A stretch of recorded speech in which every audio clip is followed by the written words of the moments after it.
Hello दोस्तों, नमस्ते, प्रणाम, राधे राधे। मैं कविता यादव एक विवाह गाना लेके आई हूँ अपने चैनल के माध्यम से। मतलब लगन आने वाली है तो इस समय यही सब चलेगा, विवाह शादी का ललना बंदा।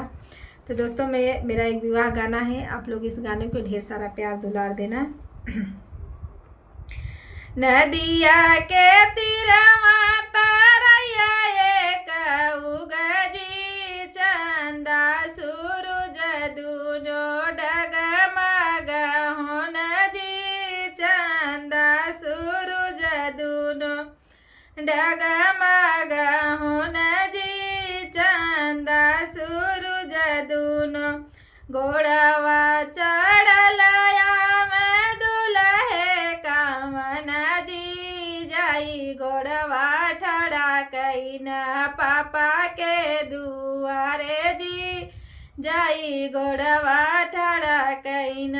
घर में से निकलनी बेटी का मम्मी जी, कमने जरूरती बेटवा अइला एतना भोरे जी, कमने जरूरती बेटवा।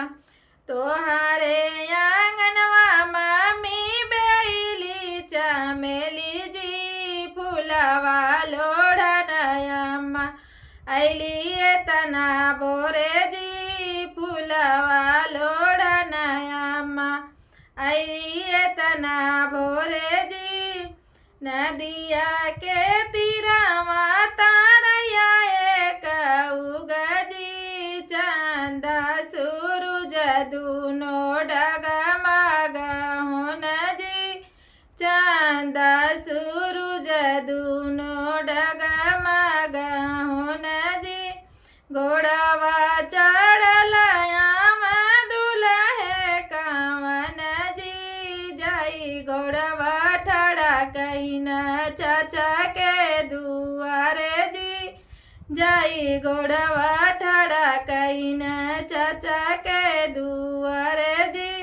घर में से निकलनी बेटी का चाची जी, कमने जरूरती बेटवा अइला एतना भोरे जी, कमने जरूरती बेटा। तोहरे आंगनवा चाची बेली चमेली जी, फूलवा लोढ़न चाची अइली एतना भोरे जी, फूलवा लोढ़न चाची।